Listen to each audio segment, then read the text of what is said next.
फिर एक national highway जाम, आमरण अनशन, कई आंदोलन हम लोग लगातार किए। तो ऐसे ऐसे हमें इसकी कतई चिंता नहीं है कि हम राजनीति में कितने दिनों तक पदों पे रहेंगे। पद हमारे लिए महत्व नहीं रखता है। पद हमारे लिए बिल्कुल भी महत्व नहीं रखता है। हमारे लिए हमारे बुंदेलखंड के लोग बहुत बहुत बहुत ज्यादा मार गए हैं। ये चॉइस नहीं है, है ना। सेवा लोगों की पीड़ा को देखकर सेवा के भाव से आया था, कोई चुनाव लड़ने के भाव से नहीं आया। देखिए, दो चीजें होती हैं जीवन में। एक तो होती है चॉइस कि हमने चॉइस किया कि हमें ये करना है। एक होती है कि आपको भावनात्मक उस रास्ते पे जाना पड़ा, मतलब कि आप।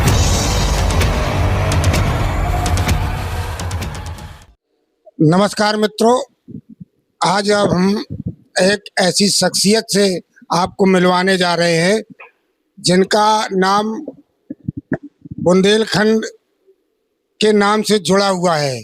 क्योंकि एक ऐसा नाम है जिनका परिवार, जिनके पिता और पूरा परिवार बुंदेलखंड के लिए एक समर्पित भाव से सेवा करता आ रहा है। सिर्फ इतनी बात कहने से आप समझ गए होंगे। मैं बात करता हूं जनपद महोबा के चरखारी विधायक ब्रजभूषण सिंह राजपूत। प्यार से इनको लोग गुड्डू भैया कहते हैं, कई लोग गुड्डू राजपूत के नाम से जाने जाते हैं। आपका बहुत बहुत सर स्वागत। सर, जैसा कि मुझे विदित है 1982 में आपका चरखारी में जन्म हुआ। सर, आपने प्राथमिक शिक्षा तो यहाँ अर्जित की, इसके बाद आप विदेश गए और ऑस्ट्रेलिया से अपनी शिक्षा ग्रहण की। तो लोग तो जो वर्तमान में घटनाएं हैं उनको पूछते हैं, और जब कोई चर्चा में व्यक्ति आ जाता है तो लोग बाग उसके अंदर तक झांकने का प्रयास करते हैं। लोगों के अंदर जिज्ञासा है, आखिर गुड्डू राजपूत है कौन। तो क्यों ना हम आपसे आज आपके जीवन की चर्चा कर लें। सर, आपका जन्म और आपकी प्राथमिक शिक्षा, इसके बाद उच्च शिक्षा, जहाँ तक मुझे ज्ञात है आप स्नातकोत्तर है और पीएचडी भी किया, डॉक्टरेट की आपके पास एक उपाधि है। आप जो है बहुत ही शिक्षित विधायक हैं। तो सर, हमें शुरुआत से बताएं, आपका जन्म कहाँ हुआ, आपकी प्राथमिक शिक्षा कहाँ हुई? जन्म अपना उरई में हुआ है ना, और पढ़ाई लिखाई भी अपनी उरई में ही हुई है। वैसे बीच में पढ़ने अपन गए थे, जब पिताजी सांसद बने थे, दिल्ली गए थे 1 साल के लिए। जब वो फिर सांसद नहीं रहे तो फिर वापस लौट के आ गए थे। तो पढ़ाई तो अपनी उरई में ही हुई है, और उपाधि हमें डॉक्टरेट का मिला है कि जो अपन गौ सेवा करते हैं, उस गौ सेवा के आधार पे जो है ऑस्ट्रेलिया यूनिवर्सिटी ने जो है अपन को डॉक्टरेट का उपाधि दी थी। सर, आप इतने शिक्षित होने के बावजूद आपने समाज सेवा चुनी और बुंदेलखंड की सेवा के लिए आप समर्पित रहे। वैसे बुंदेलखंड तो आपके ब्लड में है, खून में है। आपके पिताजी माननीय पूर्व सांसद गंगाचरण राजपूत, मैंने उनका बहुत ही साथ किया है, और आपका साथ हमारा हुआ था जब आपने बुंदेलखंड विकास सेना का गठन किया था और बुंदेलखंड के लिए आपने उरई में धरना प्रदर्शन किया था। सर, आपने बुंदेलखंड का जो आपने बीड़ा उठाया था, जो आपकी पूर्वजों की विरासत है, तो क्या आप भूल गए बुंदेलखंड को? नहीं, देखिए, दो चीजें होती हैं जीवन में। एक तो होती है चॉइस कि हमने चॉइस किया कि हमें ये करना है। एक होती है कि आपको भावनात्मक उस रास्ते पे जाना पड़ा, मतलब कि आपको वहां पे ले जाया गया है। तो मेरा जो है, मेरा राजनीति में कोई रुचि नहीं था, न राजनीति करने का मेरा कोई अपना विचार था। बिजनेस करने का मेरा शौक था कि एक बहुत बड़ा बिजनेसमैन बनूंगा। मगर ईश्वर कुछ और चाहते थे। ईश्वर चाहते थे कि मैं जन सेवा का कार्य करूं। तो मैं जो अपना एजेंसी है राठ में, वो एजेंसी और पेट्रोल पंप देखा करता था। तो 2005 5 में जो है हमारे बुंदेलखंड में सूखा आया और उस सूखे के कारण जो है किसान भाइयों ने गायों को छोड़ दिया, जो कि हमारे बुंदेलखंड की अभी भी अन्ना पशु के रूप में कई गौशालाएं बनी हैं। उस वक्त गौशालाएं नहीं हुआ करती थी। तो मैंने मेरे पास में एक बछिया आई जो बहुत भूखी प्यासी थी, और उस बछिया को मैंने पानी पिलाया, भूसा खिलाया, रोटियां खिलाई। तब मैंने समझा, मेरी बिल्कुल भी रुचि नहीं होती राजनीति में। तब मैंने पूछा कि ये इतनी भूखी प्यासी क्यों है, तो बताया कि सूखा है, सूखे की वजह से लोगों ने अपनी गाय छोड़ दी है।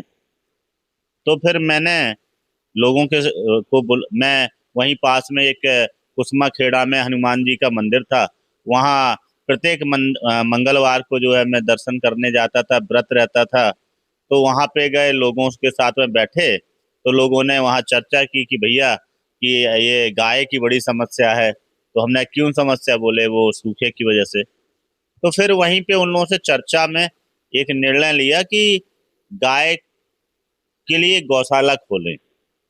तो पहली बार जब उस टाइम हमारी पढ़ाई खत्म हुई थी, ग्रेजुएशन कंप्लीट हुआ था, तो हमारी पॉकेट मनी में उस टाइम पे 2.5-3 लाख रुपए थे। तो वो पैसा और कुछ वहाँ गांव के लोगों ने अपनी जमीन को लीज पे दिया और गांव के लोगों ने भी सहयोग प्रदान किया। तो हम लोगों ने 100 गाय की एक गौशाला वही मंदिर के पास में बनवाई।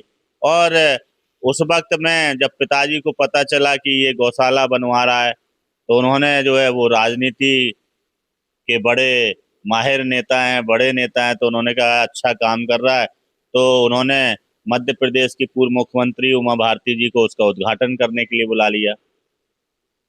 पहली बार एक मंच साझा किया, उसमें उमा जी ने आशीर्वाद दिया या उनके मुख से वचन स्वरूप निकल गए।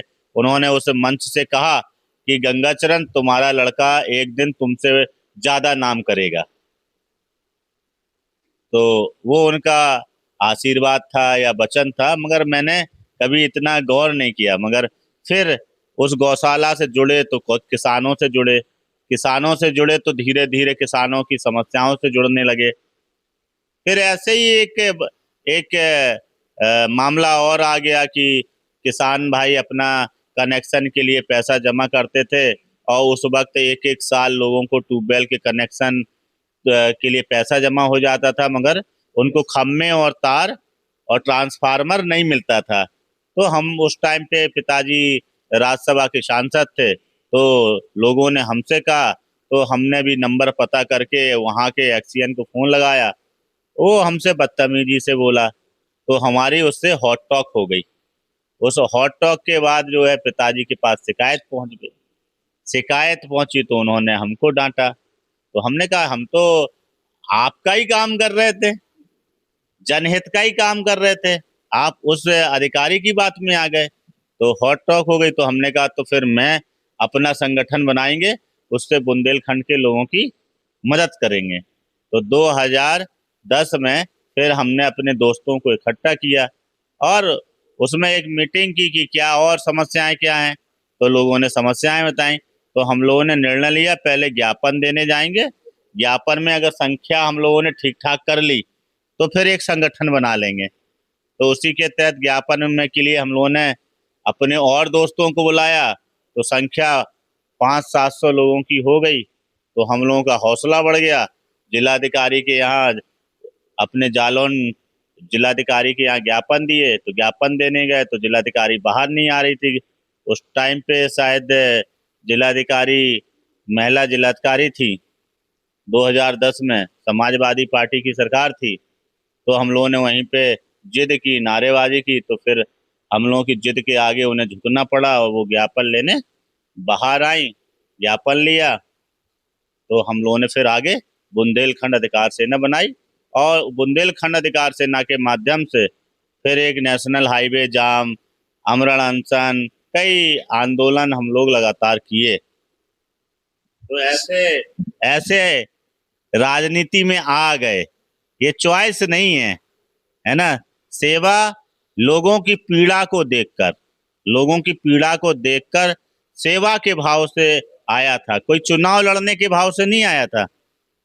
बुंदेलखंड अधिकार सेना नॉन पॉलिटिकल संगठन बनाया था, कोई राजनीति करने का मकसद नहीं था, क्योंकि उरई की सीट एससी रिजर्व सीट थी, विधानसभा भी और लोकसभा भी दोनों रिजर्व सीट थी। तो कोई चुनाव लड़ने का मकसद नहीं था, बस ये था कि हाँ अपने बुंदेलखंड के लिए लड़ेंगे। तो ये तो कतई नहीं हो सकता कि हम बुंदेलखंड और बुंदेलखंड के मुद्दे को भूल जाएं।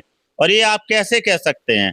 अभी 6 महीना साल भर पहले ही जो है विधानसभा के अंदर हम लोगों ने इसकी चर्चा की और अपने बुंदेलखंड के विधायक इकट्ठा हुए, जिसको लेके मुख्यमंत्री ने हम सब विधायकों को तलब भी किया कि तुम लोग क्यों बुंदेलखंड की चर्चा कर रहे थे। तो ये कहना ठीक नहीं रहेगा कि हम लोग जो है बुंदेलखंड को भूल जाएं। बुंदेलखंड में हमारे प्राण बसते हैं, उसको तो नहीं भूल सकते, मगर हर एक चीज का एक समय होता है। जैसे आपका है, अब चुनाव आने वाला है, 6 महीने बचे हैं। अब अगर आप अपनी आवाज उठाओगे तो हो सकता है आपकी आवाज सुन ली जाए। लोग सोचते हैं कि चुनाव खत्म होने के बाद में आवाज उठानी चाहिए, नहीं, क्योंकि चुनाव हो जाएगा फिर आपको कौन पूछेगा। 5 साल के लिए सरकार बन जाएगी, आप सरकार गिरा सकते नहीं है। मगर अगर आज आप कोई मुद्दा उठाएंगे और अगर आपकी सरकार आपके साथ नहीं आएगी तो आपके पास में अधिकार रहेगा कि हमें किसे वोट देना है और किसे वोट नहीं देना है। अगर आपके बुंदेलखंड के मुद्दे के साथ जो लोग रहे तो उसको वोट दो, और जो आपके बुंदेलखंड के मुद्दे के साथ में नहीं रहे वोट मत दो। ये बात इसी चुनाव के आसपास से ही की जाती है। जैसे कि आपने बताया आपका जन्म जनपद जालौन कोरई में हुआ और आपने अपनी राजनीति कहिए जो भी हो शुरुआत जनपद जालौन से की। इसके बाद 2017 में आप जब एक राजनीतिक दल में आए तो चरखारी को क्यों चुना? देखिए, राजनीतिक दल में आने के बाद में, क्योंकि वहां पर जो है पहले से ही एक ग्राउंड बना हुआ था और उपचुनाव था वहां चरखारी में एक उपचुनाव था, क्योंकि उमा भारती जी ने अपनी सीट छोड़ी थी। तो वहां पे बाई इलेक्शन आया, बाई इलेक्शन में वहां पे कप्तान राजपूत जीते। कप्तान राजपूत जी को हत्या करने के अपराध में उनको जो है आजीवन कारावास हो गया। तो फिर सीट खाली हो गई, फिर वहां उपचुनाव आ गया। तो हम लोगों ने जो है वहां पार्टी से मांग की कि वहां हमें टिकट मिलना चाहिए, और पार्टी ने हम लोगों का निवेदन स्वीकार किया। मौका मिल गया एक राजनीति में प्रवेश करने का। राजनीति में प्रवेश के लिए आपको पिताजी ने प्रेरित किया या आपके दिल में स्वयं इच्छा जागी? नहीं, क्योंकि पिताजी आपके राजनीतिक रहे हैं तो इसलिए ये सवाल है। नहीं, उनकी तो कभी इच्छा नहीं थी कि हम लोग राजनीति में आए। उनकी तो इच्छा यही थी कि हम लोग पढ़ लिख के या तो सरकारी नौकरी करें या तो कोई अच्छा बिजनेस करें। मगर मैंने आपको जैसा कि बताया ही है, पूर्व में भी बताया कि हमारी शुरुआत गौ सेवा से हुई है और आज भी हम गौ सेवा करते हैं। हमारी खुद की अपनी एक गौशाला है गिरौर में, उसमें लगभग 250 से 300 गाय हैं जिनकी हम लोग सेवा करते हैं। आप लोग अक्सर देखते होंगे कि हम लोग गौशाला जाते हैं, गाय को खिलाते हैं, सेवा करते हैं। तो उस गौ सेवा को हमने छोड़ा नहीं, क्योंकि गौ सेवा से ही हम समाज की सेवा में जुड़ पाए हैं। मतलब हमको राजनीति में लाने का माध्यम गौ माता ने बनाया है। गौ माता के माध्यम से हम समाज सेवा में आए और समाज सेवा के बाद हम राजनीति में आए हैं।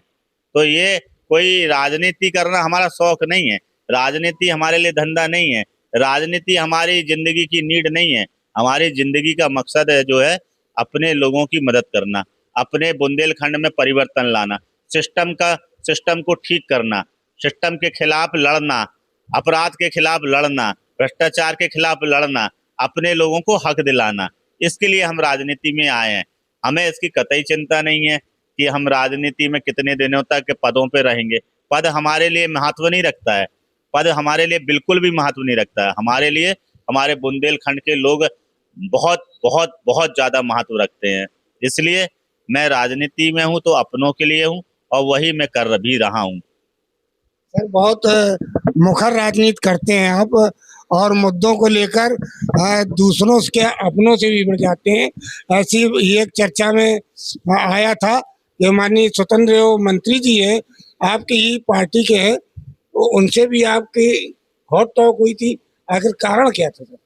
देखिए, हॉट टॉक कहिए या अपनी बात को रखने का तरीका कहिए। देखिए, जब परिवार में हम लोग रहते हैं तो अपने हक के लिए हम लोग अपने पिता से भी झगड़ा हो जाता है, नाराजगी हो जाती है। अपनी बात को तो रखना ही पड़ता है, परिवार के हित के लिए और अपने बुंदेलखंड के हित के लिए, दोनों का ही हित है ना। अगर कहीं पे काम खराब हो रहा है, काम गलत हो रहा है, तो अगर हम अपनी बात नहीं रखेंगे तो कौन रखेगा? समाजवादी पार्टी का आदमी आके थोड़ा ना बताएगा इस बात को कि आपकी कार्यशैली ठीक नहीं चल रही है या आपकी सरकार के द्वारा जो कार्य हो रहे हैं वो अच्छे नहीं हो रहे हैं। वो तो चुपचाप बैठ के तमाशा देखेंगे और वक्त का इंतजार करेंगे कि आने वाले चुनाव में हम उन सबको जनता के बीच में रखेंगे और चुनाव का लाभ लेके जीत जाएंगे। तो मैं ऐसा कैसे होने दे सकता हूँ? हमारा राष्ट्रीय नेतृत्व इतनी अच्छी योजनाएं हमारे बुंदेलखंड के लिए लेकर आए, हमारे गांव के हर घर घर में नल लगवाने का प्रयास करे और वो काम अधूरा रह जाए और हम चुप बैठे। यही तो आप कह रहे थे ना, बुंदेलखंड की चिंता, इससे बड़ी चिंता क्या हो सकती है? हैं? यही तो चिंता थी कि हमारे बुंदेलखंड के लिए पानी आया, योजना आई, घर घर में नल लगना है और वो पूरी नहीं हो पा रही। यही दर्द तो था। यही दर्द ने तो अपने ही मंत्री से लड़ने के लिए खड़ा कर दिया। यही बुंदेलखंड के लिए प्रेम ने बुंदेलखंड के लिए लड़ने के लिए प्रेरित खड़ा कर दिया। अपने लिए नहीं लड़ा ना, किसके लिए लड़ा? बुंदेलखंड के प्रत्येक गांव के लिए लड़ा, प्रत्येक घर के लिए लड़ा, क्योंकि हर घर में नल लगना है। और वो हर घर में नल लगवाने का की परियोजना किसने दी? हमारे देश के प्रधानमंत्री माननीय नरेंद्र मोदी जी ने, भारतीय जनता पार्टी ने। अगर भारतीय जनता पार्टी के द्वारा आने वाली योजनाएं अगर पूरी नहीं होंगी तो नुकसान किसका होगा? भारतीय जनता पार्टी का होगा। तो परिवार का सदस्य होने के नाते अपने परिवार का नुकसान होते हुए क्या मैं देख सकता हूँ? या भारत कोई भी परिवार का सदस्य देखेगा? नहीं देखेगा ना। तो देखिए, हम लोग ईमानदारी से काम करने वाले लोग हैं, है ना। हम लोग हमेशा चाहते हैं हमारी पार्टी का ज्यादा से ज्यादा फायदा कैसे हो। खामोश बैठ जाने से, अपने परिवार की अगर कुछ कमियां होती हैं, गलतियां सबसे होती हैं, किससे गलती नहीं होती हैं? हैं? किससे गलती नहीं होती हैं? आप मीडिया से हैं, मीडिया में बैठते हैं, आपके भी टीम के लोगों से किसी ना किसी से गलतियां होती हैं या कार्य अधूरा रह जाता होगा। जब कार्य अधूरा होता है तो आपकी टीम के लोग उसे पूरा करने का ही प्रयास कराते होंगे ना। तो वो काम को पूरा कराने के लिए मैंने एक प्रयास किया था। हाँ, तरीके अपने अपने अलग हैं। मेरा अपना एक तरीका है कि मैंने पहले शांतिपूर्वक तरीके से चिट्ठियां दी। मैंने जो मुझे संवैधानिक अधिकार मिला है विधायकी का, तो मैंने विधानसभा में भी बात उठाई। जब वहां पे भी नहीं पूरा हुआ तो हम पुराने लड़ाके हैं। सड़क पे लड़ने की हमारी, जनता के हकों के लिए सड़क पे लड़ने की हमारी पुरानी आदत है। तो हम फिर अपनी सड़क पे आ गए लड़ने के लिए। तो ये तो आप जानते ही हैं, क्योंकि जब हम बुंदेलखंड अधिकार से न चला रहे थे, जब हम विधायक भी नहीं थे, तो हमने यहाँ का पूरा नेशनल हाईवे जाम किया था, तब किसी से नहीं झुके थे। और जब हम विधायक भी नहीं थे तो झांसी जाके केंद्रीय मंत्री प्रदीप आदित्य जैन जी को भी उनके घर पे घेरने का काम किया था। तो ये हमने अपने लिए नहीं, अपने बुंदेलखंड के लिए हमेशा लड़ाई लड़ी है और लड़ेंगे। इसके लिए किसी से भी किसी भी प्रकार का समझौता नहीं करेंगे। विधायक जी, 2022 में आप दोबारा विधायक चुने गए चरखारी से ही। उसके बाद एक वाकया याद आता है, आपने एक दिव्यांग बच्चे को एक दिन का विधायक बनाया था। सर, उसकी क्या सोच थी और क्या उद्देश्य था? देखिए, सोच मेरी एक ही रहती है, प्रसन्न चेहरे पे मुस्कान कैसे लाई जाए, हैं, लोगों के चेहरे कैसे खिले, एक ही सोच रहती है। तो मुझे लगा कि वो जो दिव्यांग बालक है, मैंने देखा कि जिस तरीके से वो गनर को इशारा कर रहा था, हैं, कि मेरे पीछे खड़े हो, तो मैंने कहा ये बोल नहीं पा रहा बच्चा। तो मुझे पता नहीं था कि वो बोल नहीं पाता। तो मैंने पूछा तो लोगों ने बताया कि ये बोल नहीं पाता, सुन नहीं पाता, इशारे से वो कर रहा था। तो मैंने कहा कि ये इसको लगता है ये गनर अनर खड़े करना, भोकाल से फोटो खिंचाना चाहता है। तो मैंने उसके पीछे गनर खड़ा कर दिया, तो बड़ा प्रसन्न हुआ। फिर मैंने 2 मालाएं पहनाई तो और प्रसन्न हुआ। तो उसकी प्रशंसा को देखकर फिर मेरे मन में उसी वक्त में तुरंत ख्याल आया कि क्यों ना इसको और ज़्यादा खुशी दी जाए, इसको एक दिन का विधायक बना दिया जाए। तो हमने जो है उसको एक दिन का विधायक बना दिया। सर बहुत सही और सटीक जवाब, बिल्कुल एक मजे हुए राजनीतिक नेता की तरह आपने जवाब दिया। अंत में एक ताजा घटना जो हम परसों शायद टीवी देख रहे थे, तो उसमें एक चैनल में चल रहा था, चरखारी विधायक के काफिले की गाड़ी से हुआ एक्सीडेंट। सर क्या मामला था? ये एक्सीडेंट था, दुर्घटना थी, या कोई मामला? देखिए वो एक हादसा है कि साजिश है मारने की, ये कह पाना अभी स्पष्ट रूप से ठीक नहीं रहेगा जब तक कि जांच पूरी नहीं हो जाती है। क्योंकि धमकियां तो मिल ही रही हैं, जब से विधायक बने हैं तब से धमकियां मिल रही हैं, तो खतरा तो है।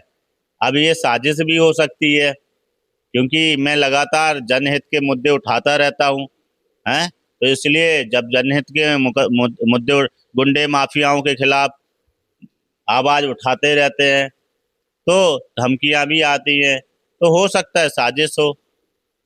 तो इसलिए जब तक जांच नहीं हो जाती, जब तक ये कहना मुश्किल है कि ये हादसा है कि साजिश है। तो कुछ इंतजार करने की ज़रूरत है। जो कुछ होगा निश्चित रूप से इस मामले का संज्ञान जो है उत्तर प्रदेश के डीजीपी और माननीय मुख्यमंत्री जी ने संज्ञान लिया है। निश्चित रूप से जो भी होगा वो सामने आ जाएगा।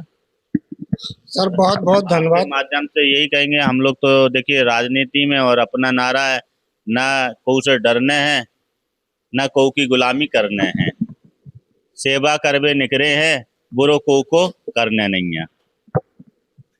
बहुत बहुत धन्यवाद विधायक चरखारी ब्रजभूषण राजपूत जी।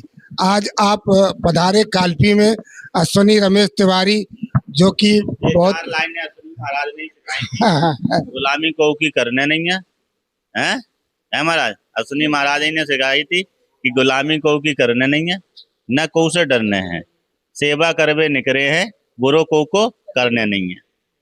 बहुत सुंदर। और अश्विनी रमेश तिवारी जी को शायद कोई तकलीफ हुई थी, ऑपरेशन हुआ था, तो आप देखने आए। फिलहाल उनका स्वास्थ्य अब सही है।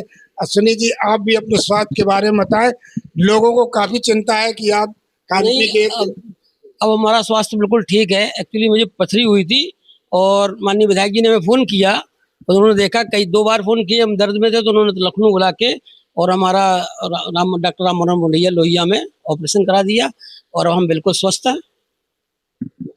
बहुत बहुत धन्यवाद, मेरी भी शुभकामना। सर विधायक जी, आपको बहुत बहुत धन्यवाद, आपने अपना कीमती समय मुझे दिया, इसके लिए आपका बहुत बहुत आभार। आप देख रहे हैं न्यूज़ 92 लाइव नेटवर्क। मैं हूं मनोज पांडे, अनुराग पंडित के साथ।